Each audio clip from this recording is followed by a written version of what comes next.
సరిగ్గా 5 ఏళ్ల క్రితం 2019 మే 30న వైఎస్ జగన్మోహన్ రెడ్డి అనే నేను అంటూ జననేత కంఠం ప్రతిధ్వనించిన రోజు. సుపరిపాలనకు శ్రీకారం చుట్టిన శుభముహూర్తం. అశేష ప్రజల కేరింతల మధ్యన వైఎస్ జగన్ పాలన ప్రారంభమైంది. ఏ మేనిఫెస్టోనైతే అమలు చేస్తానని ఎన్నికల ముందు చెప్పారో ఆ మేనిఫెస్టోను అమలు చేస్తూ మొదటి అడుగు పడింది. పాలనలో కీలక సంస్కరణలు మొదలయ్యాయి. విప్లవాత్మక పథకాలకు శ్రీకారం చుట్టారు. ఒక్క క్షణం కూడా వృధా చేయకుండా ప్రతి సమస్యను అవగాహన చేసుకుంటూ వాటిని వెంటనే పరిష్కరిస్తూ అత్యంత పారదర్శక పాలనను అందించారు ముఖ్యమంత్రి YS Jaganmohan Reddy. Welcome to special focus. Idupulapaya నుంచి ఇచ్చాపురం దాకా 3648 కిలోమీటర్ల సుదీర్ఘ పాదయాత్ర. లక్షలాది మంది ప్రజలతో మమేకమవుతూ వైఎస్ జగన్మోహన్ రెడ్డి చేసిన యాత్ర ఆంధ్రప్రదేశ్ రాజకీయ చరిత్రలో ఒక సువర్ణ అధ్యాయం. ప్రతిపక్ష నాయకుడిగా వైఎస్ జగన్ నిర్వహించిన పాత్ర, ఆ క్రమంలో ఆయన చేసిన యాత్రతో సరికొత్త సంక్షేమ అభివృద్ధికి పునాది పడింది. ఆ క్రమంలోనే ఎన్నికల్లో అద్వితీయ విజయం సాధించారు. అసెంబ్లీలో 175 స్థానాలకు గాను 151 స్థానాలు వైఎస్ఆర్సీపీ పరమయ్యాయి. 25 లోక్సభ సీట్లకు గాను 22 సీట్లను గెలుచుకున్నారు. తనకు ఓటేసిన వారికే కాదు, వెయ్యని వారికి సైతం అన్ని సంక్షేమ పథకాలు అందాల్సిందేనన్న లక్ష్యంతోనే ఈ 5 ఏళ్లలో వైఎస్ జగన్ ప్రభుత్వం ముందుకు సాగింది. వైఎస్ జగన్మోహన్ రెడ్డి అనే నేను అంటూ 2019లో ఇదిగో ఇలా జగన్ ప్రమాణ స్వీకారం చేశారు. జగన్మోహన్ రెడ్డి అనే నేను ఇలా అశేష ప్రజల సమక్షంలో కోట్లాది మంది తెలుగువారి ఆశీస్సులతో ముఖ్యమంత్రిగా వైఎస్ జగన్ ప్రయాణం మొదలైంది. మేనిఫెస్టోను పవిత్ర గ్రంథంగా భావిస్తామని, ప్రతి హామీని నెరవేరుస్తారని ప్రకటించిన ఆయన ఆ దిశగా వడివడిగా అడుగులు వేశారు. కులం, మతం, ప్రాంతం, పార్టీలకు అతీతంగా మన మేనిఫెస్టో అమలవుతుందని చెప్పిన ఆయన ఆ మాటకు కట్టుబడ్డారు. అర్హతే ప్రామాణికంగా, వివక్షకు తావు లేకుండా సంక్షేమ పథకాల ద్వారా అన్ని వర్గాల ప్రజలకు లబ్ధి చేకూర్చారు. ఈ 5 ఏళ్లలో దేశంలో ఎక్కడా లేని విధంగా 99% హామీలను అమలు చేయడం ద్వారా ఎన్నికల మేనిఫెస్టోకు సరికొత్త నిర్వచనం ఇచ్చారు. కేవలం పేదరికాన్ని చూసి జగన్మోహన్ రెడ్డి గారు ఏం చెప్పారో ఆ విధంగా అర్హులైన పేదలందరికీ కూడా సచివాలయ వ్యవస్థ ద్వారా అక్కడున్న కార్యదర్శులు, వెల్ఫేర్ అసిస్టెంట్, మిగతా వాలంటీర్ వ్యవస్థ ద్వారా అన్నీ కూడా ప్రతి కుటుంబానికి అందజేశాం. దాంట్లో వివక్ష చూపలేదు. తెలుగుదేశం పార్టీ వారికి కూడా వైఎస్ఆర్ కాంగ్రెస్ పార్టీ కుటుంబాల కంటే ఇంకా ఎక్కువగా లబ్ధి చేకూర్చడం జరిగింది. దీంట్లో ఎక్కడా వివక్ష చూపలేదు. ఆల్రెడీ ఉన్న వ్యవస్థలను నాశనం చేయటం లేదా వాటిని తన స్వార్థపూరిత ప్రయోజనాలకు అనుగుణంగా వాడుకోవటంలో ఘనపాటిగా పేరొందారు చంద్రబాబు. అధికారంలోకి రాకముందు ఒక రకంగా, వచ్చిన తర్వాత మరో రకంగా మాట్లాడటంలో ఆయన పీహెచ్డీ చేశారనేది రాజకీయ విశ్లేషకుల మాట. అధికారం చేపట్టగానే చంద్రబాబు తన మేనిఫెస్టోను దాచిపెట్టడమే దీనికి నిదర్శనమని వారు ఉదాహరణ పూర్వకంగా చెప్తూ ఉంటారు. అందుకే 2019లో బాబు పాలనపై తీవ్ర నిరసనతో టీడీపీకి కేవలం 23 సీట్లే ఇచ్చారు ఆంధ్రప్రదేశ్ ప్రజలు. చంద్రబాబు వ్యవస్థలను నాశనం చేసి, హామీలను తుంగలో తొక్కి, వేల కోట్ల రూపాయల బిల్లులు పెండింగ్ లో పెట్టి అస్తవ్యస్త పరిస్థితులను సృష్టించి పాలనను వైఎస్ జగన్మోహన్ రెడ్డికి అందించారు. పలు పథకాల బకాయిలను బాబు సర్కార్ చెల్లించలేదు. జగన్ పాలనలోకి వచ్చేసరికి ఏపీ ఖజానాలో కేవలం 100 కోట్ల రూపాయలు మాత్రమే ఉండేవి. ఆ విషయాన్ని స్వయంగా చంద్రబాబు మీడియా ఈనాడే రాసింది. అలాంటి పరిస్థితుల్లో పాలనా పగ్గాలు చేపట్టిన వైఎస్ జగన్మోహన్ రెడ్డి ఎంతో ఓపిగ్గా ఒక్కో అడుగు వేస్తూ సంక్షేమ పథకాలను అమల్లోకి తెచ్చారు. ఇందుకోసం మొదటగా రాష్ట్ర వ్యాప్తంగా గ్రామ, వార్డు సచివాలయాలు ఏర్పాటు చేశారు. పాలనా చరిత్రలో ఇవి అద్భుతమనే చెప్పొచ్చు. దేశంలోనే తొలిసారిగా 15,004 గ్రామ, వార్డు సచివాలయాల వ్యవస్థను ఏర్పాటు చేశారు జగన్. వాటిల్లో పనిచేయటానికి గాను 1,35,000 దాకా శాశ్వత ఉద్యోగాలను భర్తీ చేశారు. మహాత్ముడు కలలు గన్న గ్రామ స్వరాజ్య ఆవిష్కరణ చేశారు. ఇందులో భాగంగా ప్రభుత్వ సేవలు ప్రజల గుమ్మం వద్దకు చేరేలా నూతన వ్యవస్థలను సృష్టించారు ముఖ్యమంత్రి జగన్. ఎటువంటి లంచాలు, వివక్షకు తావు లేకుండా 545కు పైగా పౌర సేవలు అందేలా గ్రామ, వార్డు సచివాలయాల వ్యవస్థకు శ్రీకారం చుట్టి శభాష్ అనిపించుకున్నారు. ఈ వ్యవస్థకు తోడుగా వాలంటీర్ల వ్యవస్థను తెచ్చారు. ఇది మరొక విప్లవాత్మకమైన అడుగు. ప్రజాసేవలో 2,66,000 వాలంటీర్లు పనిచేస్తున్నారు. వీరి ద్వారా ప్రతి నెల 1వ తేదీన లబ్ధిదారుల ఇంటి వద్దే సామాజిక పింఛన్లు పంపిణీ జరుగుతోంది. పల్లె పట్టణ ప్రజల చెంతకే ప్రభుత్వ సేవలు పథకాలు అందటం అన్నది పాలనా వికేంద్రీకరణలో వచ్చిన సరికొత్త సమున్నతమైన మార్పు. ఇది ప్రజల విజయం. ప్రజలు ఏ విధంగా అయితే ఆ రోజు 2019లో జగన్మోహన్ రెడ్డి గారు ఇచ్చిన మాటని నమ్మి ఆయనకి మద్దతుగా నిలిచి 175 సీట్లకు గాను 151 సీటు గెలిచే విధంగా ప్రజలు మద్దతు తెలిపి అండగా నిలబడ్డారు. కాబట్టి అధికారంలోకి వచ్చినాక వాళ్ళ నమ్మకాన్ని ఒమ్ముగు చేయకుండా ఇచ్చిన హామీలన్నీ అమలు చేసి చూపించారు. కాబట్టి ఈరోజు మొన్న జరిగిన ఎలక్షన్స్లో మళ్ళా ఇంకో 5 సంవత్సరాల పాలనకి ఆయనకి మద్దతు తెలుపుతూ ప్రజలు తండోపతండాలుగా వచ్చి ఓటింగ్ ప్రక్రియలో పాల్గొన్నది మనందరం కూడా చూసాం. తప్పకుండా వాళ్ళందరి ఆశీస్సులతో దేవుడి ఆశీస్సులతో మళ్ళా రేపు 4వ తారీఖు జరిగే కౌంటింగ్లో వైఎస్ఆర్ కాంగ్రెస్ పార్టీ అభ్యర్థులు 175 నియోజకవర్గాల్లో కూడా అత్యధిక శాతం మంచి మెజార్టీతో గెలిచే కార్యక్రమం జరుగుతుంది. జిల్లాలను పునర్వ్యవస్థీకరించి 26 జిల్లాలను ఏర్పాటు చేసి పరిపాలనా అభివృద్ధి వికేంద్రీకరణకు బీజం వేశారు సీఎం వైఎస్ జగన్. ఈ నిర్ణయాన్ని మరింత ముందుకు తీసుకుపోతూ 3 రాజధానుల నిర్ణయాన్ని ప్రకటించారు. శాసన రాజధానిగా అమరావతి, పాలనా రాజధానిగా విశాఖపట్నం, న్యాయ రాజధానిగా కర్నూలు ఉంటాయని చెప్పారు. ఆ నిర్ణయానికి అనుగుణంగా రాష్ట్రంలో 3 ప్రాంతాల్లో అభివృద్ధికి బాటలు పడ్డాయి. పాలనా రాజధానిగా విశాఖను తీర్చిదిద్దటం ద్వారా ఉత్తరాంధ్ర అభివృద్ధి వేగవంతమైంది. విశాఖను ఫినాన్షియల్ పవర్ హౌస్ గా తీర్చిదిద్ది రాష్ట్ర ప్రగతిని పరుగులు పెట్టించాలనేదే సీఎం జగన్ లక్ష్యం. గ్రామ వార్డు సచివాలయాలు, వాలంటీర్ల వ్యవస్థ, రైతు భరోసా కేంద్రాలు, విలేజ్ క్లినిక్స్, నాడు నేడు పేరుతో ప్రభుత్వ పాఠశాలల రూపురేఖలు మార్చడం, ఇలా వ్యవస్థలను కొత్తగా ఏర్పాటు చేస్తూనే అప్పటికే ఉన్న వ్యవస్థలను బలోపేతం చేశారు ముఖ్యమంత్రి వైఎస్ జగన్మోహన్ రెడ్డి. వాటి సాయంతో మేనిఫెస్టోలోని సంక్షేమ పథకాలను పకడ్బందీగా అమలు చేశారు. సంక్షేమ పథకాల లబ్ధి ప్రజలకు నేరుగా చెందేలా డీబీటీ విధానాన్ని ప్రవేశపెట్టారు. ఈ 5 ఏళ్లలో ప్రజల ఖాతాల్లో 2,70,000 కోట్ల రూపాయలు జమ చేశారు. ప్రజల ఆర్థిక సాధికారతకు పెద్దపీట వేసి తద్వారా వారి జీవితాల్లో సరికొత్త జీవన వెలుగులు ప్రసరించేలా చూశారు. చంద్రబాబు పాలనలో పథకాలు కావాలంటే జన్మభూమి కమిటీల దయా దాక్షిణ్యాల మీద ఆధారపడాల్సిన దుస్థితి. సామాజిక పెన్షన్లు అరకొరగా ఇచ్చేవారు. అవ్వాతాతలు రోజుల తరబడి ప్రభుత్వ కార్యాలయాల ముందు క్యూలో నిలబడి నానా అగచాట్లు పడేవారు. ఆ దుస్థితిని సీఎం వైఎస్ జగన్మోహన్ రెడ్డి తొలగించారు. అవ్వాతాతల ఇంటికే ప్రతి నెల పెన్షన్ అందేలా వాలంటీర్లను నియమించారు. కీలకమైన విద్య, వైద్య రంగాల ముఖ చిత్రం మార్చేలా పలు విప్లవాత్మక పథకాలను తీసుకువచ్చారు. విద్య, వైద్య రంగాల్లో నాడు నేడు పథకం ద్వారా విప్లవాత్మక మార్పులకు శ్రీకారం చుట్టారు. అటు బళ్ళు, ఇటు ఆసుపత్రులు కార్పొరేట్ స్థాయిల్లో కనిపించేలా తీర్చిదిద్దుతున్నారు. కేవలం విద్యారంగాన్నే తీసుకుంటే తల్లిదండ్రులు తమ పిల్లలకు ఇచ్చే అసలైన ఆస్తి చదువే అని భావించిన వైఎస్ జగన్ అందుకు అనుగుణంగా అమ్మ ఒడి, విద్యా దీవెన, వసతి దీవెన, విద్యా కానుక, గోరుముద్ద, విదేశీ విద్యా దీవెన పథకాలను అమల్లోకి తెచ్చారు. వైద్య రంగంలో ఆరోగ్యశ్రీని బలోపేతం చేశారు. దేశంలో ఎక్కడా లేని విధంగా 25 లక్షల రూపాయల వరకు ఉచితంగా వైద్య చికిత్సలు అందించేలా ఈ పథకాన్ని తీర్చిదిద్దారు. ఆపరేషన్ల తర్వాత రోగులు విశ్రాంతి తీసుకునే దశలో ఆర్థిక సాయం అందేలా ఆరోగ్య ఆసరా పథకాన్ని తెచ్చారు. 10,000కు పైగా వైఎస్ఆర్ విలేజ్ క్లినిక్లు పనిచేస్తున్నాయి. అంతేకాదు ఫ్యామిలీ డాక్టర్ అనే కొత్త విధానం ద్వారా గ్రామ గ్రామానికి వైద్యులను పంపుతూ ప్రజల ఆరోగ్యానికి భరోసా ఇస్తున్నారు. మహిళా సాధికారత విషయంలో జగన్ ప్రభుత్వం చేసిన చట్టాలు, అమలు చేస్తూ ఉన్న పథకాల్లో దేశంలో ఏ రాష్ట్రాల్లోనూ లేవు. 31 లక్షలకు పైగా ఇళ్ల స్థలాలను మహిళల పేరిట ఇచ్చిన ఏకైక ప్రభుత్వం ఇదే.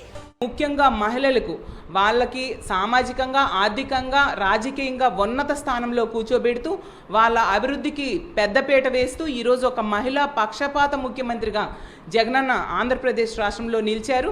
అసలు మహిళలు ముఖ్యమంత్రులుగా ఉన్న రాష్ట్రాల్లో కూడా చేయనంత సంక్షేమము, అభివృద్ధి, మేలుని ఆంధ్రప్రదేశ్ రాష్ట్రంలో జగనన్న మహిళలకి చేయడం జరిగింది. అందువల్ల ఈ రాష్ట్ర మహిళలందరూ కూడా తమ సొంత అన్న ముఖ్యమంత్రి అయితే ఎంత చక్కగా, ఎంత గౌరవంగా బ్రతుకుతారో అలా బ్రతుకుతూ ఉన్న పరిస్థితి మనం చూసాము. అలాగే ప్రతి సంక్షేమ కార్యక్రమాన్ని కూడా మహిళలే మెజారిటీ లబ్ధిదారులు ఉండేట్టుగా జగనన్న తన పరిపాలన అందిస్తూ ఉన్నారు. డ్వాక్రా మహిళల రుణాలను మాఫీ చేస్తానని అధికారంలోకి వచ్చిన చంద్రబాబు ఆ పని చేయలేదు. ఆ రుణాల మాఫీని తన భుజస్కంధాల మీద వేసుకున్న వైఎస్ జగన్ అందుకోసం ఆసరా పథకాన్ని ప్రారంభించారు. దాని ద్వారా 4 వాయిదాల్లో పొదుపు మహిళల రుణమాఫీ చేశారు. అంతేకాదు డ్వాక్రా మహిళల కోసం 0 వడ్డీ పథకాన్ని అమలు చేశారు. దాంతో రాష్ట్ర వ్యాప్తంగా డ్వాక్రా సంఘాలు ఊపిరి పీల్చుకున్నాయి. ఇప్పుడు అవి విజయవంతంగా నడుస్తూ లక్షలాది మహిళల ఆర్థిక సాధికారతకు బాటలు వేస్తున్నాయి. 45 సంవత్సరాలు దాటి 60 సంవత్సరాల లోపు ఉన్న బీసీ, ఎస్సీ, ఎస్టీ, మైనారిటీ మహిళలకు ఆర్థిక సాయం అందించే చేయూత పథకం సంక్షేమ పథకాల్లో ఆణిముత్యంగా నిలిచింది. దీనికి తోడుగా అమలు చేసిన ఈబీసీ నేస్తం అగ్రవర్ణాల్లోని పేద మహిళలను ఆదుకుంది. కాపు నేస్తం కాపు మహిళలకు అండగా నిలుస్తోంది. ఇలా పలు పథకాలు మహిళలకే అందేలా చూసింది వైఎస్ జగన్ ప్రభుత్వం. తమకు కలిగిన ఆర్థిక సాధికారతను ఉపయోగించుకొని లక్షలాది మంది మహిళలు తమ కుటుంబాలకు అండగా నిలవటానికి వీలుగా చిన్న చిన్న వ్యాపారాలు చేసుకుంటూ ఆర్థికంగా నిలదొక్కుంటున్నారు. వ్యాపారాలు పెట్టుకోవాలనుకునే మహిళలకు ప్రభుత్వం అన్ని విధాలా చేయూతనందిస్తోంది. తండ్రి వైఎస్ రాజశేఖర రెడ్డి కంటే 2 అడుగులు ఎక్కువే వేస్తానన్న వైఎస్ జగన్ తన మాటను నిలబెట్టుకున్నారు. సరికొత్త సంక్షేమాభివృద్ధి పాలన అందించడంలో తండ్రిని మరిపించారు. జగన్ మార్క్ అంటే ఏంటో ప్రపంచానికి చాటారు.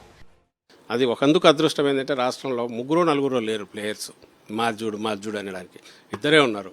ఈ ఇద్దరిలో ఇటు జగన్మోహన్ రెడ్డి అటు చంద్రబాబు నాయుడులో ఖచ్చితంగా ప్రజలు ఇది చూశాక హాయిగా గుండెల మీద చేసుకుని నిద్రపోవచ్చు.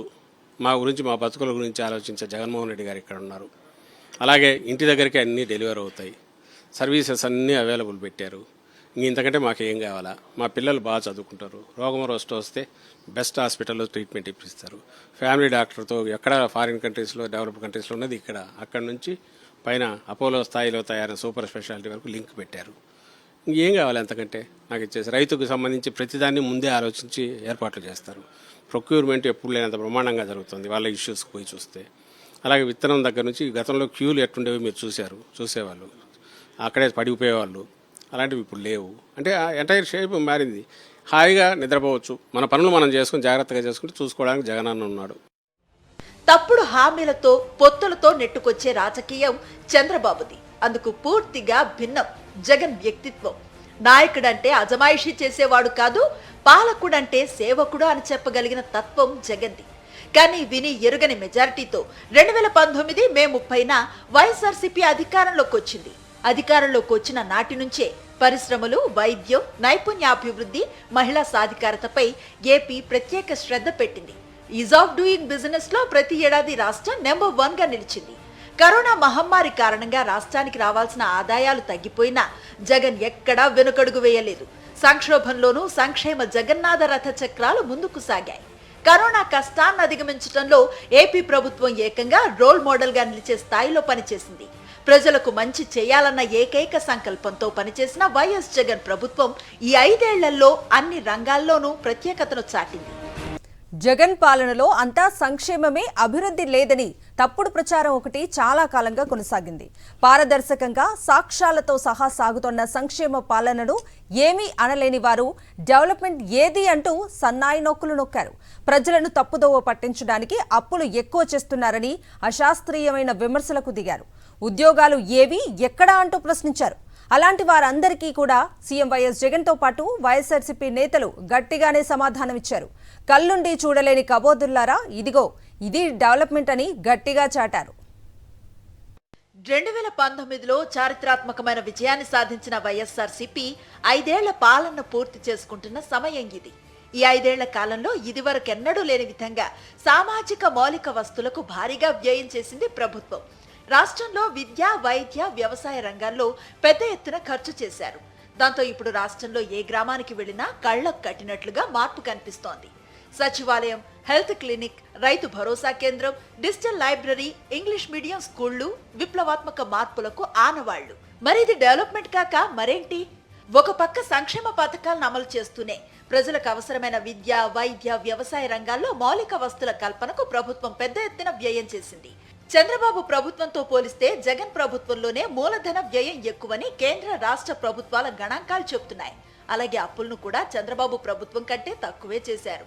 కేంద్ర ప్రభుత్వ నియమ నిబంధనల ప్రకారమే రాష్ట్ర ప్రభుత్వం రుణాలను తీసుకుంది. ఈ విషయాన్ని లెక్కలతో సహా ఎన్నిసార్లు చెప్పినా ఎల్లో మీడియాతో పాటు చంద్రబాబు బ్యాచ్ పెద్ద మనుషులు ఎవ్వరూ వినలేదు. మంచిని విస్మరించి చిన్నా చితక సమస్యలను హైలైట్ చేస్తూ జగన్ సర్కార్ ఇమేజ్ పై బురద చల్లారు. ఏపీలో ఇప్పుడు ప్రతి గ్రామంలోనూ సచివాలయం కనిపిస్తోంది. అక్కడి నుంచి 4 అడుగులు వేస్తే వైఎస్ఆర్ హెల్త్ క్లినిక్, ఇంకో 4 అడుగులు వేస్తే వైఎస్ఆర్ రైతు భరోసా కేంద్రం కనిపిస్తోంది. మరో 4 అడుగులు వేస్తే మన బడి నాడు నేడు కార్యక్రమం కింద సర్వాంగ సుందరంగా తీర్చిదిద్దిన ఇంగ్లీష్ మీడియం స్కూళ్లు సాక్షాత్కరిస్తున్నాయి. ఇప్పుడు ఏ గ్రామానికి వెళ్లినా ఈ స్పష్టమైన మార్పు కనిపిస్తోంది. స్కూళ్లన్నీ 10 రకాల వసతులతో కార్పొరేట్ స్కూళ్లను మించిపోయి కనిపిస్తున్నాయి. ఇది డెవలప్మెంట్ కాక మరేంటి? పచ్చపార్టీ నేతలు సమాధానం చెప్పాలని వైఎస్ఆర్సీపీ నేతలు ప్రశ్నిస్తున్నారు. ఇలాంటి ప్రశ్నలకు చంద్రబాబు బ్యాచ్ దగ్గర సమాధానాలు లేవు. ప్రస్తుతం ఉన్న మెడికల్ కాలేజీల ఆధునీకరణ, విలేజ్ వార్డ్ క్లినిక్స్ నిర్మాణం, స్పెషాలిటీ ఆసుపత్రుల నిర్మాణాలను చేశారు. నిధుల విషయంలో ఎక్కడా రాజీ పడలేదు. ఆధునిక పరికరాలను 104, 108 వాహనాలను ఆయా ఆసుపత్రులకు అందించారు. దేశ చరిత్రలోనే ఎన్నడూ లేని విధంగా ఒకేసారి 17 కొత్త మెడికల్ కాలేజీల నిర్మాణాన్ని చేపట్టారు. వీటిలో 5 ఇప్పటికే మొదలయ్యాయి. మరో 5 ఈ ఏడాది ప్రారంభం కాబోతున్నాయి. మిగతావి వచ్చే ఏడాది అందుబాటులోకి వస్తాయి. మరి ఇదంతా అభివృద్ధి కాక మరేంటనేది టీడీపీకి వైఎస్ఆర్సీపీ వేస్తున్న సూటి ప్రశ్న. ఏ కార్యక్రమమైనా తీసుకోండి, మహా అద్భుతమైనటువంటి కార్యక్రమం. నాడు నేడు కానీ, హాస్పిటల్స్ కానీ, ఈరోజు మా నియోజకవర్గంలో హాస్పిటల్స్ ప్రతి నియోజకవర్గంలోనూ కూడా 3-4 పెద్ద పెద్ద హాస్పిటల్స్ కట్టి, ప్రభుత్వ హాస్పిటల్స్ రూపురేఖలు మార్చి, ఆరోగ్యశ్రీకి సంబంధించినటువంటి దాన్ని 5 లక్షల నుంచి 25 లక్షలకు పెంచి పేదవాడికి ఒక భరోసాని ఇచ్చినటువంటి ప్రభుత్వం ఏదేనంటే అది విద్యలో కానీ, వైద్యంలో కానీ, గృహ నిర్మాణంలో కానీ అది వైఎస్ఆర్ కాంగ్రెస్ పార్టీ ప్రభుత్వమే. జగన్మోహన్ రెడ్డి గారి నాయకత్వంలో జరిగింది. గతంలో ఏదైనా జరిగినాయా అని ఒకసారి మనం ఆలోచిస్తే సున్నా, ఏమీ జరగల. జరిగినటువంటిది ఈ ప్రభుత్వ హయాంలో, ఈ జగన్మోహన్ రెడ్డి గారి నాయకత్వంలో. మెడికల్ కాలేజెస్, ఏ రోజైనా మెడికల్ కాలేజెస్, ఇన్ని మెడికల్ కాలేజెస్ తీసుకురావాలని పెద్ద సీనియర్ని, నేను రాజకీయాల్లో చాలా గొప్పవాడిని తనకు తాను చెప్పుకునేటటువంటి చంద్రబాబు నాయుడు హయాంలో ఎక్కడైనా మెడికల్ కాలేజెస్ ఏ రోజైనా ఇన్ని రావాలి అని చెప్పని ఆలోచన చేశాడా, తీసుకొచ్చాడా, కట్టించాడా? అమల్లోకి వస్తున్నాయండి. ఈ వచ్చే సంవత్సరం నుంచి సగానికి పైగా మెడికల్ కాలేజెస్ అన్నీ కూడా అమల్లోకి వస్తున్నాయి. ఒక 55,000 మంది ఎంప్లాయీస్ని తీసుకున్నటువంటి డిపార్ట్మెంట్ ఏది అని అంటే అది వైద్య ఆరోగ్య శాఖ. రాష్ట్ర వ్యాప్తంగా 10,032 విలేజ్ హెల్త్ క్లినిక్స్ ను ఏర్పాటు చేసి ప్రజల ముంగిటికే ఫ్యామిలీ డాక్టర్ విధానాన్ని అమలు చేస్తున్నారు. రైతులకు గ్రామాల్లో అవసరమైన మౌలిక సదుపాయాల కల్పనకు ప్రభుత్వం భారీగా ఖర్చు చేస్తోంది. విత్తనం నుంచి పంట ఉత్పత్తుల విక్రయం వరకు రైతులకు అండగా ఉండేందుకు 10,778 రైతు భరోసా కేంద్రాలను ఏర్పాటు చేశారు. ఇలా రాష్ట్రంలో అభివృద్ధి వ్యయం ఏటేటా పెరుగుతూ వచ్చింది. రాష్ట్ర ప్రభుత్వం ప్రోత్సాహకం వల్ల ఎంఎస్ఎంఈలు ప్రగతి పథంలో పయనిస్తున్నాయి. కడప, కర్నూలు ఎయిర్పోర్టులను పూర్తి స్థాయికి తీసుకువచ్చారు. స్కిల్ డెవలప్మెంట్ రంగంలో కార్యక్రమాలు వేగం పెంచారు. పోర్టుల నిర్మాణంలోనూ ప్రభుత్వ చొరవ ప్రశంసనీయం. 4 పోర్టులు, 10 ఫిషింగ్ హార్బర్లు నిర్మిస్తున్నారు. మరి ఇదంతా డెవలప్మెంట్ కాదా అనంటే దీనికి టీడీపీ నుంచి సమాధానం లేదు. దశాబ్దాల తరబడి శ్రీకాకుళం ఉద్దానం ప్రాంతాన్ని వెంటాడుతోంది కిడ్నీ రోగుల సమస్య. నిధుల విషయంలో వెనకడుగు వేయకుండా ఈ సమస్యకు పరిష్కారం చూపింది వైఎస్ జగన్ ప్రభుత్వం. ఈ ప్రాంతం వారికి పాదయాత్రలో ఇచ్చిన హామీని నిలబెట్టుకున్నారు వైఎస్ జగన్. ఉద్దానం సమస్యపై దాదాపు 20 ఏళ్లుగా జరుగుతున్న పరిశోధనలు, పరిశీలనలు చాలా వరకు మంచినీరే సమస్య అని నిర్ధారణకు వచ్చాయి. సురక్షిత మంచినీరు అందించే లక్ష్యంగా 700 కోట్ల రూపాయలతో వైఎస్ఆర్ సుజలధార ప్రాజెక్టును నిర్మించారు. ఈ తాగునీటి ప్రాజెక్టు కోసం ఉద్దానానికి దాదాపు 100 కిలోమీటర్ల దూరంలో ఉన్న హీరమండలం రిజర్వాయర్ నుంచి భూగర్భ పైప్ లైన్ ద్వారా నీటిని ఉద్దానానికి తరలిస్తున్నారు. ఉద్దానం ప్రజలకు అందిస్తున్నారు. దీనికి తోడుగా కిడ్నీ రోగులకు చికిత్సను అందించడానికి, పరిశోధనలు చేయడానికి సూపర్ స్పెషాలిటీ హాస్పిటల్ నిర్మించారు. ఈ విధంగా దశాబ్దాల సమస్యకు ఈ 5 ఏళ్లలో పరిష్కారం చూపారు. ఇది డెవలప్మెంట్ కాక మరేంటో చెప్పాలని టీడీపీ నేతలను ప్రశ్నిస్తున్నారు వైఎస్ఆర్సీపీ నేతలు. జగన్మోహన్ రెడ్డి గారు సంక్షేమంతో పాటు అభివృద్ధి, ఈరోజు 17 మెడికల్ కాలేజీలని ఆంధ్రప్రదేశ్ రాష్ట్రంలో కట్టిస్తూ అందులో 5 మెడికల్ కాలేజీలను ఆల్రెడీ ప్రారంభించడం జరిగింది. అలాగే 4 పోర్టులు, 10 ఫిషింగ్ హార్బర్లు, 6 ఫిష్ ల్యాండింగ్ సెంటర్స్ కన్స్ట్రక్ట్ చేస్తూ ఉన్న పరిస్థితి మనం చూసాము. అలాగే ఉత్తరాంధ్ర అభివృద్ధి కోసం ఎంతగానో పాటుపడుతూ ఈరోజు మనం తీసుకుంటే ఉత్తరాంధ్రలో విశాఖపట్నాన్ని పరిపాలనా రాజధాని చేయడానికి సంకల్పించిన సంగతి మనందరము చూసాము. అలాగే ఉత్తరాంధ్రలో ఉన్న మూలపేట పోర్ట్ కన్స్ట్రక్ట్ చేస్తూ, శ్రీకాకుళం జిల్లాలో మూలపేటలో పోర్ట్ కన్స్ట్రక్ట్ చేస్తూ శ్రీకాకుళం ముఖ చిత్రమే మారిపోయేట్టుగా చేయబోతూ ఉన్నారు. అలాగే ఉద్దానం అనేది, ఉద్దానంలో కిడ్నీ సమస్య ఎన్నో ఏళ్లుగా పరిష్కారం కాని సమస్యకి శాశ్వత పరిష్కారం జగనన్న ముఖ్యమంత్రి అయ్యాక శాశ్వత పరిష్కారం తీసుకొచ్చి 740 కోట్లతో వంశధార నీటిని ఉద్దానం ప్రాంత ప్రజలకు అందించిన పరిస్థితి మనం చూసాము. అలాగే 85 కోట్లు పెట్టి 200 పడకల హాస్పిటల్, కిడ్నీ రీసెర్చ్ సెంటర్ కూడా ఏర్పాటు చేసి ఈరోజు ఉద్దానం ప్రజలు కిడ్నీ సమస్య నుంచి శాశ్వత పరిష్కారం పొందేట్టుగా జగనన్న ఏర్పాట్లు చేయడం జరిగింది. ఇక ఉద్యోగాల విషయానికి వస్తే గ్రామ వార్డు సచివాలయాల్లో 1,35,000 మందికి కొత్తగా ఉద్యోగాల కల్పన జరిగింది. ఆర్టీసీ విలీనం ద్వారా 65,000 మంది ప్రభుత్వ ఉద్యోగులుగా మారారు. పాత డిఎస్సీలకు సంబంధించి వేలాది మంది టీచర్ల రిక్రూట్మెంట్ ఈ ప్రభుత్వ హయాంలోనే జరిగింది. ప్రభుత్వ ఆసుపత్రుల్లో 53,000 మంది వైద్యులు, వైద్య సిబ్బందిని నియమించారు. పారదర్శక పారిశ్రామిక విధానం కారణంగా రాష్ట్రానికి వచ్చిన పరిశ్రమలు, కంపెనీల కారణంగా ప్రైవేట్ రంగంలో కూడా 10 లక్షలకు పైగా ఉద్యోగాల కల్పన జరిగింది. ఇలా చూస్తే ఈ 5 ఏళ్లలో వచ్చిన మొత్తం ఉద్యోగాలను కలిపితే 16 లక్షల ఉద్యోగాలు వచ్చాయని కేంద్ర ప్రభుత్వ ఈపీఎఫ్ గణాంకాలు చెబుతున్నాయి. ఎందుకంటే 16 లక్షల మంది కొత్తగా ఎంప్లాయీ ప్రావిడెంట్ ఫండ్ లో నమోదయ్యారు కాబట్టి ప్రభుత్వం ఈ విషయం సగర్వంగా చెబుతోంది. ఇలా ఉద్యోగాల కల్పనలోనూ, నూతన వ్యవస్థల నిర్మాణంలోనూ, మౌలిక సదుపాయాల ఏర్పాటులోనూ ఏ విధంగా చూసినా గట్టిగా అడుగులు పడ్డాయి. ఒక పక్క సంక్షేమం, మరొక పక్క అభివృద్ధి, రెండింటికి ప్రాధాన్యతను ఇస్తూనే ముఖ్యమంత్రి వైఎస్ జగన్ పాలన చేశారు. అదే విషయాన్ని చెప్పి ఈసారి ఎన్నికలకు వెళ్లిన వైఎస్ జగన్ ఈ 5 ఏళ్లలో అమలైన అన్ని పథకాలు కొనసాగుతాయని, వాటిలో కొన్ని మరింత బలోపేతం అవుతున్నాయని కొత్త మేనిఫెస్టోలో ప్రకటించారు. ఈ 5 ఏళ్లలో ఎలాగైతే మేనిఫెస్టోను పవిత్రంగా భావించి అమలు చేశామో రాబోయే 5 ఏళ్లు కూడా అదే పని పగడ్బందీగా చేస్తామని చెప్పారు. ప్రజా ప్రభుత్వాన్ని ఆశీర్వదించాలని, ఇంటింటి సంక్షేమాభివృద్ధికి మద్దతు ఇవ్వాలని ప్రజలందరికీ విజ్ఞప్తి చేశారు. ఇప్పుడు 5 ఏళ్ళు ఎప్పుడైతే చెప్పినవన్నీ వాళ్ళకే స్వానుభవం అయిందో పాజిటివ్స్ దీంట్లో, వాళ్ళే వాటన్నిటిని ఎంజాయ్ చేశారో బెనిఫిట్స్ అన్ని ఆ మేనిఫెస్టోవి, దాని కంటిన్యూయేషన్ ఇక్కడ కనపడుతుంది. ఈరోజు మేము రాసిన మేనిఫెస్టోలో కొత్తవి ఏమున్నాయి, 5 ఏళ్ళు చేసినవి కంటిన్యూ అవుతాయి. చిన్న చిన్న మెరుగులు ఎక్కడైతే అవకాశం ఉంటే కొంచెం ప్రయత్నం చేసి పెంచాం. కొంచెం చిన్నవి కొత్తవి యాడ్ అయ్యాయి. మిగిలినవన్నీ ఉన్న వాటిని కంచడము, కొత్త వర్గాలకు ఇచ్చేయడము, ఇట్లాంటి చేస్తూ వచ్చాము. మరి అలాంటప్పుడు ఏముందబ్బా దీంట్లో నేను ఎందుకు అనుకోవట్లా అంటే ఈయన ఎంతకాలం ఇదంతా అమలు చేశాడు, దీన్ని కంటిన్యూ చేశాడు. ఇవి కంటిన్యూ అయితే చాలు మా జీవితాలు బాగుపడతాయి. చంద్రబాబు మేనిఫెస్టో చదివినప్పుడు ఎంతమంది టీవీలు కతుక్కున్నారు, లేదా జగన్మోహన్ రెడ్డి గారు చదువుతున్నప్పుడు ఎంతమంది చూశారు, టీవీలు కతుక్కొని చూశారు అంటే ఎక్కడో ఒకటి ఉంటే అది లక్షల మంది దాన్ని వీక్షించారు. ఆ రోజు మీ రేటింగ్స్లోనే కనపడుతుంది, మీ వ్యూవర్షిప్లో వీటిలో తెలుస్తున్నాయి. అందుకే ఆయన చెప్పిన ఇవన్నీ కంటిన్యూ చేస్తున్నాడు జగన్ అంటే నెక్స్ట్ 5 years వస్తాయి, నెక్స్ట్ వస్తాయి, ఇదే లెక్కలు వేసుకుంటున్నారు. సో నెక్స్ట్ నా పిల్లల్ని చదివించుకోవచ్చు, నాకు ఏదైనా జబ్బు వస్తే ఇక్కడ చేయించుకోవచ్చు, ఇవి వచ్చిన దాంతో నేను ఇది ప్లాన్ చేసుకో అని కుటుంబాలు ఆలోచించుకునే రీతిగా మేనిఫెస్టో ఉంది. యాక్సెప్ట్ చేశారు కాబట్టి బ్లెస్సింగ్స్ కూడా ఇస్తున్నారు. ఇది ఇవాల్టి స్పెషల్ ఫోకస్.